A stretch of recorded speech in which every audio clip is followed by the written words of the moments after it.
ইন্নাল্লাহা ইয়া'মুরু বিল আদলি ওয়াল ইহসান ওয়া ইতা'i যিল কুরবা ওয়া ইয়ানহা 'আনিল ফাহশা'i ওয়াল মুনকারি ওয়াল বাগই। সূরা নাহলের 90 নম্বর আয়াতে তিনি সুস্পষ্টভাবে বলছেন, নিশ্চয় আল্লাহ তাআলা অনুগ্রহ ও নিকট আত্মীয়দেরকে দান করার নির্দেশ দেন এবং তিনি অশ্লীলতা, মন্দ কাজ হতে সীমা লঙ্ঘন থেকে আমাদেরকে বারণ করেছেন। তিনি আমাদেরকে যে উপদেশ দেন আমরা যেন সে উপদেশ মেনে চলতে পারি, সেজন্য আল্লাহ তাআলা আমাদেরকে পবিত্র কালামে পাকে এভাবে সুন্দর করে বলছেন।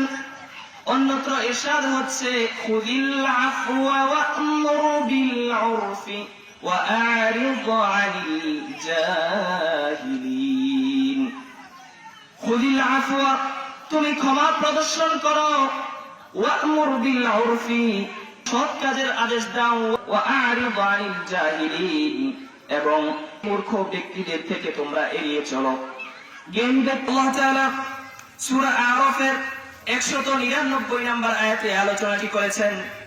আপনারা যারা পবিত্র কালামে পাক পড়তে পারেন এবং বাংলা অনুবাদ পড়তে পারেন, কোরআন শরীফের বিভিন্ন অনুবাদ গ্রন্থ রয়েছে, আপনারা সেখান থেকে এই আয়াতের সূরাতুল আরাফের 199 নম্বর আয়াত খুললে আপনারা পেয়ে যাবেন আল্লাহ তাআলা কত সুন্দর করে বলেছেন, তোমরা ক্ষমা প্রদর্শন করো এবং সৎ কাজের আদেশ দাও এবং মূর্খ ব্যক্তিদের থেকে তোমরা দূরে থাকো, এড়িয়ে চলো।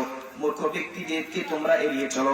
আল্লাহ তাআলা অন্য আরেকটা আয়াতে বলেন, ইয়া আইয়ুহাল্লাযীনা আমানু ইন জাআকুম ফাসিকুন বিনাবাইন ফাতাবায়ানু আন তুসীবু কওমান বিজাহালাতিন ফাতুসবিহু আলা মা ফাআলতুম নাদিমিন।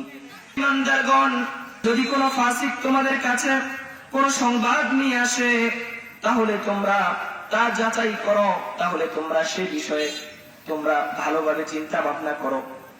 সেই কথা শুনেই তোমরা কোনো সম্প্রদায়ের উপরে, কোনো জাতির উপরে তোমরা তাদের সাথে ঝগড়ায় লিপ্ত হয় না। আল্লাহ তাআলা পবিত্র কালামে পাকের সূরা হুজুরাতের 6 নম্বর আয়াতে এত সুন্দর করে বলেছেন, ফাতাবায়ানু আন তুসীবু قوما بجهالة فتصبحوا على ما فعلتم نادمين।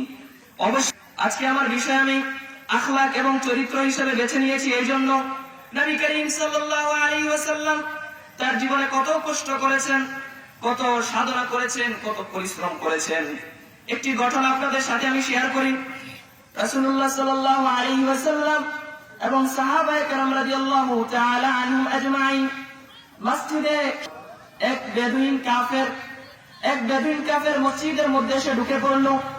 মসজিদের মধ্যে এসে ঢুকে পড়ার পরে সে মসজিদের মধ্যে সাহাবায়ে কেরাম তো ইবাদতরত অবস্থায় এবং তালিমরত অবস্থায় ছিলেন।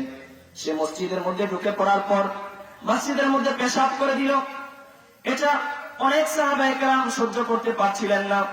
সাহাবায়ে কেরামরা বারে বারে নবীজির দিকে তাকাচ্ছিলেন, হে নবী, আপনি যদি আমাদেরকে আদেশ দেন তাহলে এই মুহূর্তে কে আমরা চরম শিক্ষা দিয়ে দিব, এই বেদুইনকে আমরা চরম শাস্তি দিব, এই কাফেরকে আমরা চরম শাস্তি দিব। হে নবী, আপনি আমাদেরকে আদেশ দিন।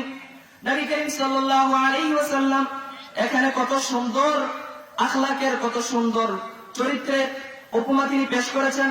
তিনি বললেন, না না, মসজিদের মধ্যে পেশাব করেছে, এটা তো অত্যন্ত গর্হিত এবং অত্যন্ত খারাপ কাজ, কিন্তু এই কাফের সে তো নির্বুধ, সে তো বেদুইন, সে তো মূর্খ ব্যক্তি, তোমরা তাকে কিছু বলো না। তারপর নবী করিম সাল্লাল্লাহু আলাইহি ওয়াসাল্লাম সে পেশাব করার পর তাকে কোনো ডিস্টার্ব করা হলো না, তাকে কোনো বাধা দেওয়া হলো না, তার জরুরত সুন্দরভাবে শেষ হল। অতঃপর নবী করিম সাল্লাল্লাহু আলাইহি ওয়াসাল্লাম তাকে আর কিছুই বলল না, সে তো চলেই যাচ্ছে। প্রতিমধ্যে এসে হঠাৎ করে তার মনের মধ্যে একটা আঘাত লাগলো, হায়রে আমরা যে হিন্দু খ্রিস্টান, আমরা যে এভাবে ইবাদত করি, আমাদের ইবাদতের স্থানে যদি কেউ গিয়ে যদি এভাবে পেশাব করে দেয়, আমরা তো তাকে, এটা তো আমাদের ইবাদতের জায়গা, ইবাদতের স্থান, মসজিদ হচ্ছে ইবাদতের জায়গা মুসলমানদের, এখানে যদি আমাদের এই মসজিদের মধ্যে যদি কেউ গিয়ে পেশাব করে দেয়, এটা তো আমরা বরদাস্ত করব না। সামান্য মসজিদের মধ্যে শুক্রবারে যদি ছোট ছোট বাচ্চারা যদি মসজিদের মধ্যে যায় এবং তারা যদি একটু চিৎকার করে, তারা যদি দুষ্টামি করে, দৌড়াদৌড়ি করে, তাহলে মসজিদের মধ্যে দেখা যায় অনেক মুসল্লি খেপে যায়, তাদের উপর খেপে গিয়ে তাদেরকে ধমক দেয়। এটা আদৌ ঠিক নয়, তাদেরকে বোঝাতে হবে। নবী করিম সাল্লাল্লাহু আলাইহি ওয়াসাল্লাম বলে গিয়েছিলেন, যেই সমাজের মধ্যে যুবকরা মসজিদের মধ্যে না যাবে, আমি ওই সমাজকে নিয়ে চিন্তিত। এখন ছোট বাচ্চারা যদি মসজিদে না যায়, এটা নবী করিম সাল্লাল্লাহু আলাইহি ওয়াসাল্লাম বলে গিয়েছিলেন, ছোট বাচ্চারা যদি মসজিদে না যায়, ওই সমাজকে নিয়ে আমি চিন্তিত। সেজন্য আমি বলবো, মসজিদের মধ্যে ছোট ছোট বাচ্চাদেরকে আমরা ধমক দিব না, তাদেরকে আমরা শাসন করব না, বরঞ্চ তাদেরকে আমরা উৎসাহ দিব। তাদেরকে আমরা মসজিদের মধ্যে আমরা চকলেটের ব্যবস্থা করব, তাদেরকে বিশেষ বিশেষ পুরস্কারের ব্যবস্থা করব, তাদেরকে নামাজ পড়ার জন্য উৎসাহ করব। সেজন্য ইতিমধ্যে তার অন্তরের মধ্যে একটা আঘাত লাগলো, হায়রে আমি তো মসজিদের মধ্যে পেশাব করে দিয়েছি, আমাকে তো কিছুই বললো না। সে চিন্তিত হয়ে আবার নবী করিম সাল্লাল্লাহু আলাইহি ওয়াসাল্লামের কাছে ফিরে আসলেন।